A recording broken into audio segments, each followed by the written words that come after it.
Here's another second look at that Alpage by Alpine cassette deck. The one that we put the new rewind belt on last week, only to find out that the take-up hub is jammed and it will not allow it to rewind because there's just too much tension on it.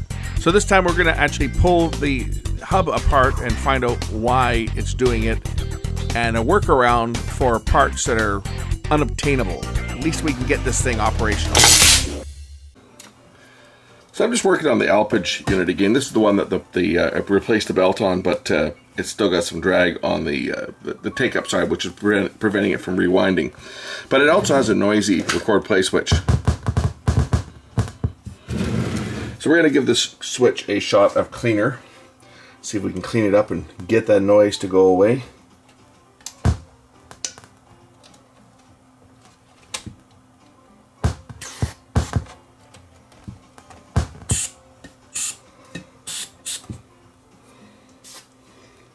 My can is getting pretty empty of neutral.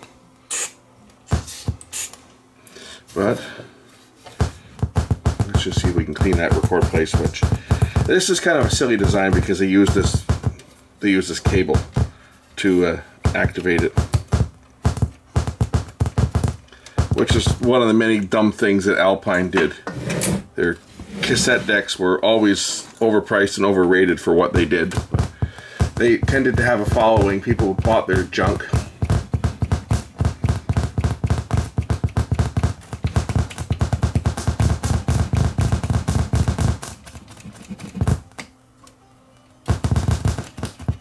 This is how this is operated. The cam pulls down on this lever.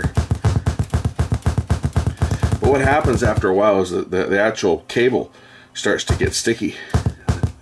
The cable that slides in it starts to get sticky eventually.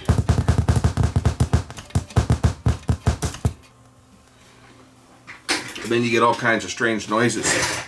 Let's just see whether this unit will play.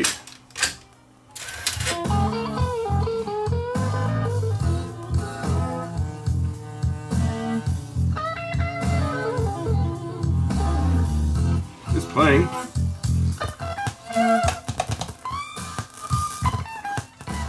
Sounds like that switch is noisy too.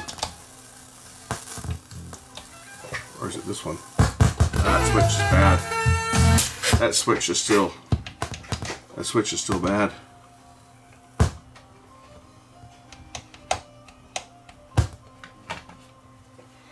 There is an adjustment right here. There's two screws here that can be adjusted. That adjusts the position of the actuator.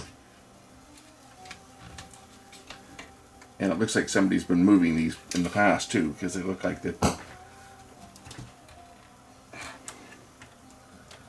Gotta get my teeny turner has to get into that one.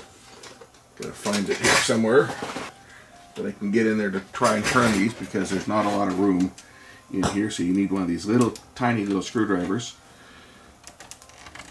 to turn these screws.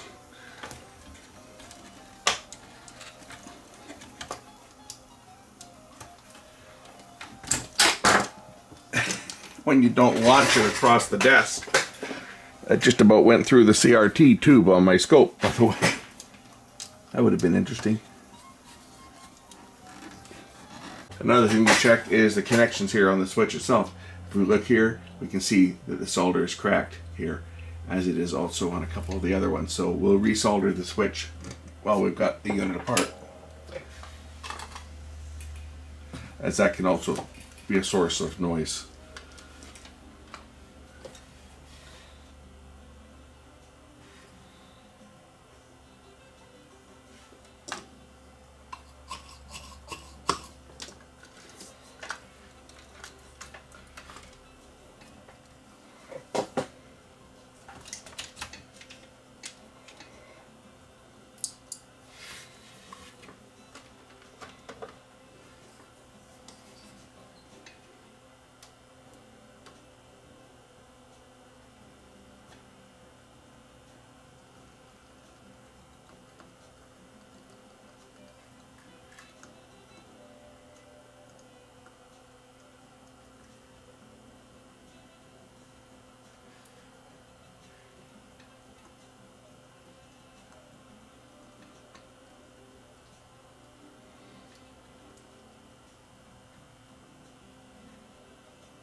So resoldering the switch and adjusting the adjustments on this bracket.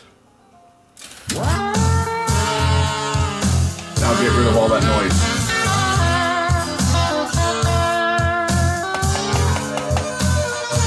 Problem solved.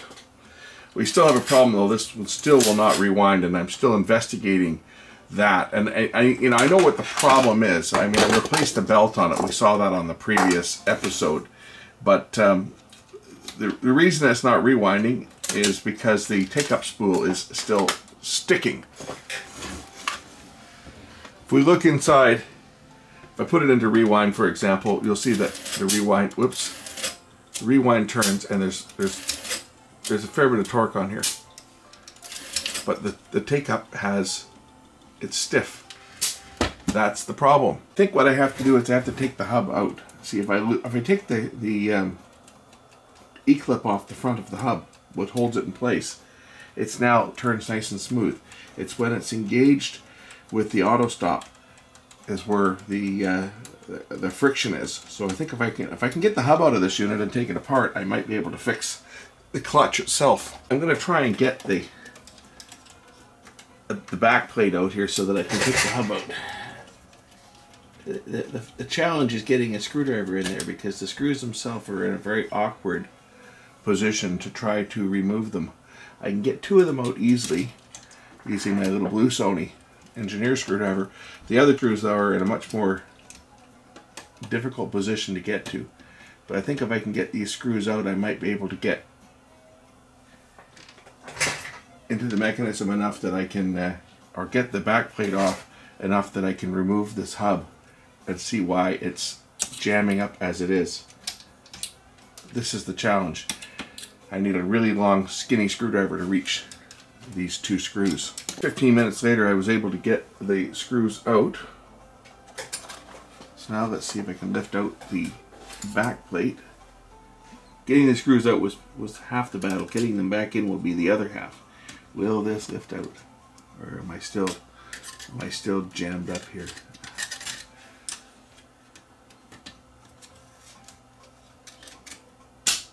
Short answer, no, it won't lift out. Well, exactly the last thing I wanted to do was take this faceplate off this unit again. Because, well, this is just a horrible design to work on. There's a couple more screws that hold this down on the top.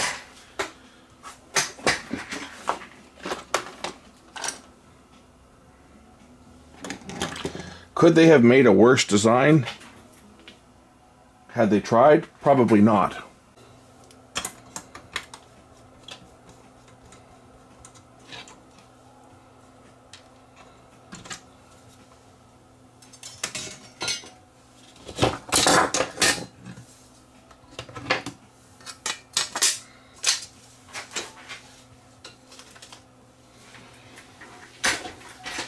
That still doesn't remove the deck. I still don't have clearance to remove this. I have to loosen the deck off and push the deck back a bit so I can get some clearance to remove this faceplate because it's held in place by a plastic shroud. I mean, it really is, it's a really bad design to work on, this one. It's just like, who thought of this? Who thought this was a good design? If I can remove this, maybe I can get the deck to move back far enough that I can actually lift this out.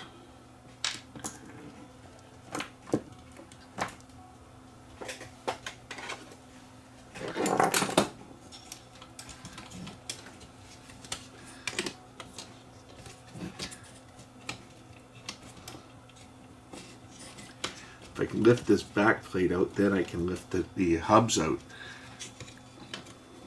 This is what I was trying to avoid doing when I changed the belt the way I did, was taking this all apart, because I knew it was going to be a real nightmare, so to speak.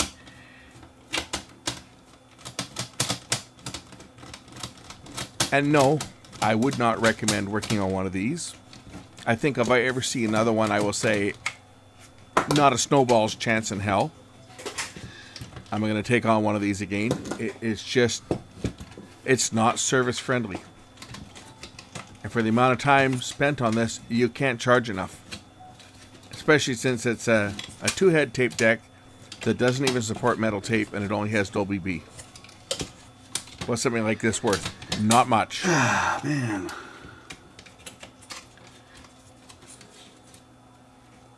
I'd hate to be the guy changing the light bulb on there. And if it's out, I'm not changing it. Because there's a little light bulb in there too that's impossible to get at. I mean, it's just... See, there's another screw holding this tape deck in place right here. Like the mechanism. But I can't get at that screw because, it's got the front cover in front of it. Which means you have to remove this cover as well to get at that. I mean, it's just... It's a real tough one to get at, to try to take that hub out, which is what I'm trying to remove. I want to get into this hub that's right down here. This is where it's sticking, is this hub here. It's frozen. It should slip nice and easy, but it's not. And that's the problem. Turns easy when it's pulled away from the base, but as soon as it's pushed into the back, into the auto stop mechanism, it jams up. That's the problem with the rewind. After fiddling around with this thing for like 20 more minutes, I was able to get this up high enough, I think, to get the hub out. And incidentally, you got to do this to change this stupid belt that's on the tape counter. So let's hope that the belt never goes bad on this one on the tape counter, because it's a nightmare to get to. Now I should be able to remove this hub and see why this stupid hub is sticking the way that it is. Oh, it's because it's all falling apart inside. Well, that would explain why. Probably the plastic is broken inside here. Oh, there's the problem. I can see the problem. I'll show you guys the problem. It's a cracked plastic piece. There's the problem right there. See this cracked plastic piece? This washer was part of the mechanism. But you see? It's got a crack in it. And that's causing this spring to push back. This is all supposed to be put together. And it sits in with the auto stop, which is the piece that turns up against the auto stop mechanism, and it's pushed apart. This is all supposed to be pushed together as part of the clutch system, but because that piece of plastic that holds everything together, it sits in here like this, and that's supposed to hold this spring under tension, but you see it's not, because the plastic is broken. That is the problem. I think, you know, if I were to disable the auto stop, this thing would probably work, but the auto stop wouldn't work. So I've got a dilemma. Do I delete the auto stop to make the fast forward and rewind work, or do I leave it with no rewind? I mean, the auto stop doesn't work properly anyway because of this mechanism not working. It doesn't work correctly even as it sits. When the clutch is normally together, there's a certain amount of resistance that's supplied. This piece that on the back that doesn't turn, this is the part that rocks back and forth for the auto stop. But I think with that washer that's split, or that clip that's split, it's allowing too much tension. So there's a fair bit of tension. Now there's another clutch in here. This is for the fast forward. Or is this the play? I think this is the fast forward one. So there's another clutch in here. But this one here, there's just too much tension. Too much resistance. This should be much less than it is.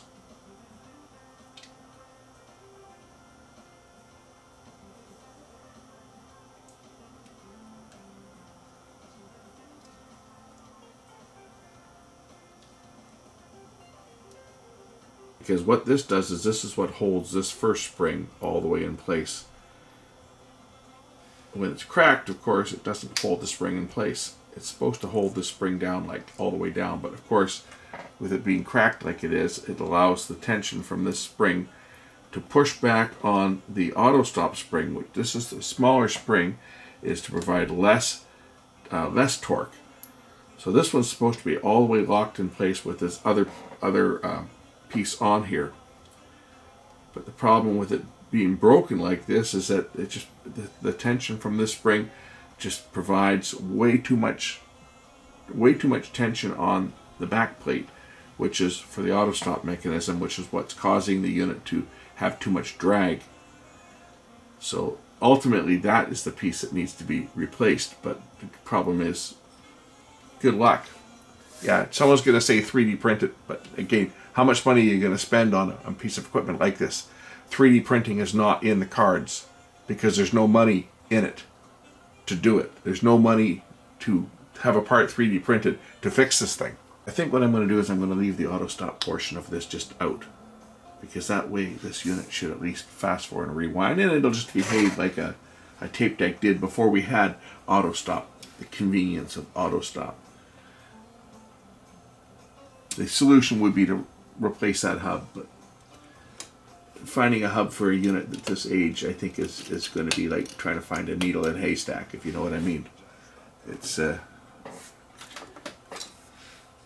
we can make the unit operate without the auto stop function on it, so be it. Let's make it operate without the auto stop function, if it'll work, which it should.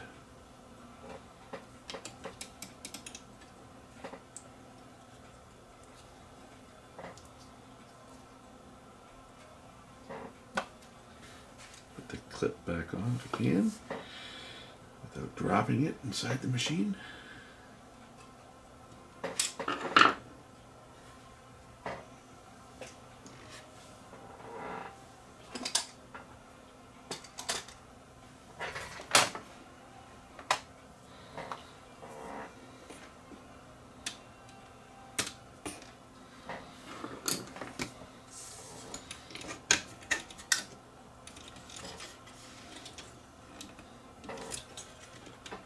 Now the fun part, getting this thing back together. I think this machine is probably as good as it's going to get, just due to the fact that that hub is shot. But at least it now rewinds, it plays, it fast forwards.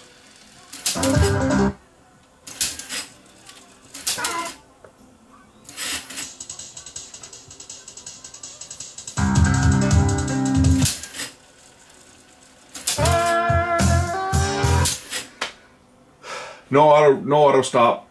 I can't do much about that. The part's broken, so I think we're going to leave it at this. And the fellow that owns it is going to just have to accept the fact that it's not going to be perfect, but it's at least better than it was, because all the functions now work on it. We'll do a test recording on this before I put it back together. And then I think that's about all I can do on this one. So we'll reassemble the unit.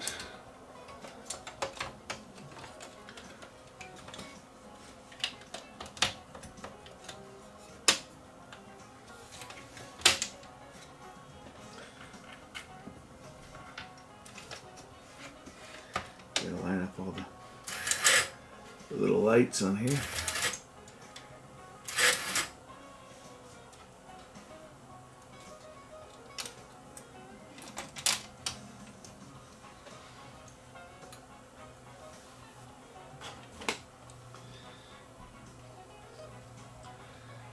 Put in the little hex keys that hold the front faceplate on.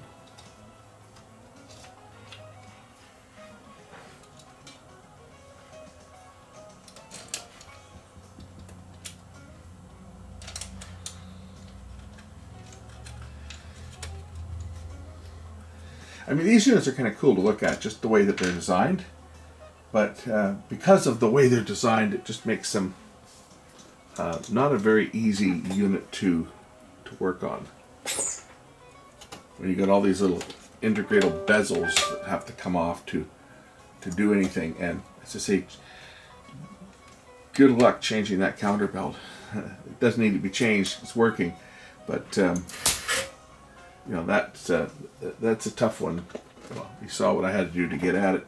You got to take out this faceplate, but in order to take out the faceplate, you really got to remove the deck. But to remove the deck, you got to pull the whole front panel off. And it's ugly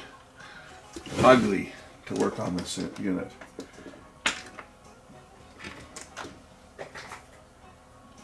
And now you know why people don't like working on these units. And the other thing you have to worry about is when you're dealing with any of these units that have got plastic pieces on them, those cams in there are quite notorious for breaking if you're not really careful. So it's like you don't want to have to take them apart if you don't have to. The less that you do on one of these machines, or anything of this vintage that deals with plastic parts, the better. Because when you're dealing with plastic parts, those are always the pieces that are going to break. Just trying to line this up and get the little indicators on here pointing in the right direction.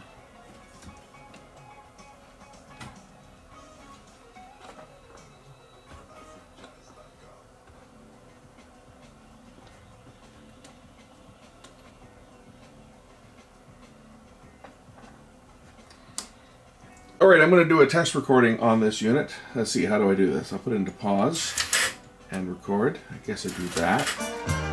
And I can set my record level. Oh, cool. I don't know if you guys notice this, but the recording indicator here, watch what it does when I crank the volume up. It actually changes color. It goes to yellow when I get to +3, and it goes to red at +7. That's kind of cool.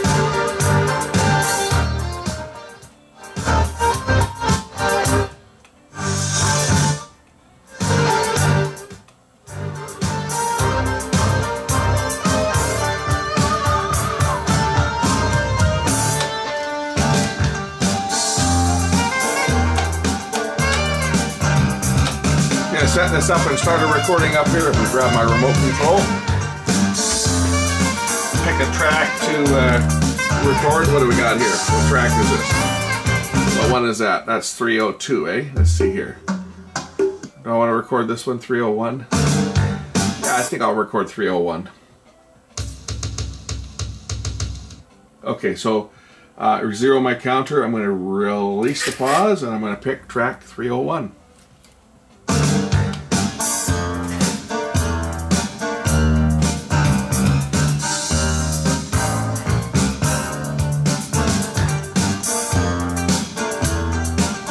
That flashing light is kind of cool. I've never seen that before. With just a single light to indicate your peak.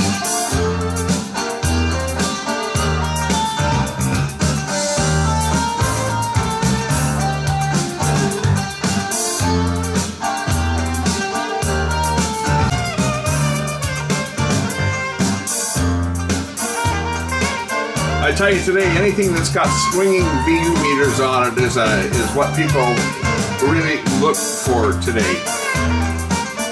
You know, there was a time where everything had analog VU meters, and then everybody wanted the peak meters, and then we went through a phase with LED and turn that down. We went through a phase with vacuum fluorescent and LED displays, and of course everybody then wanted the digital displays, and the VU meters just completely disappeared. And now VU meters are back. I guess it gives you something to stare at while you're making a recording or playing back a tape. Anyway, the meters on this one are actually pretty cool looking. I must admit, they are brings back memories of the old stuff, the old school stuff. Anyway, this recording's almost done. We're going to play this back and we'll take a listen to how this deck sounds. And rewind this and check it out. And it should start right about now.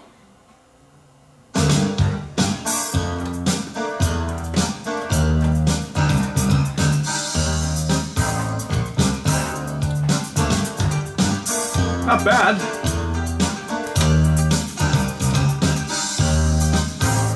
I'll plug it into the camera and we can listen direct.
Well, that's about as good as I'm going to be able to get this one.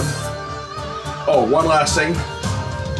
I will check the speed. Close, but a little low, so got the speed adjustment screwdriver stuck in the back of the motor.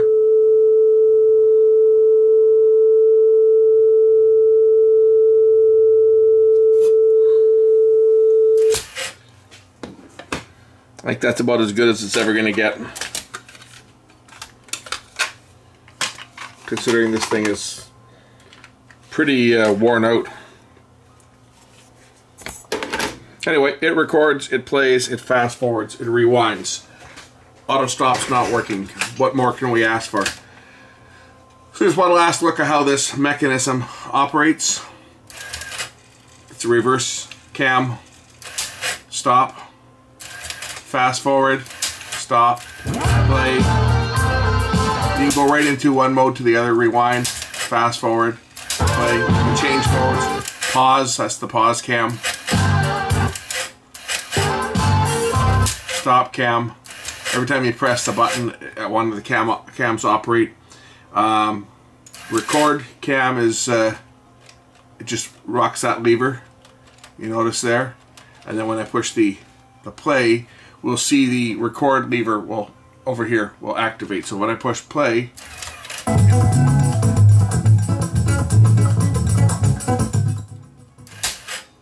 you see the cable jump. That's what activates the switch. So if we look at the record play switch, when we put it into record, hold down record, you see it activates the switch over here. And then stop.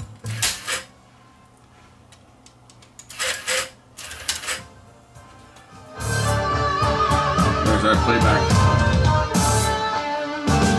So I think this one is, I'm going to call this as good as I can make it. You know, it's never going to be perfect because the auto stop doesn't work, but it's functional.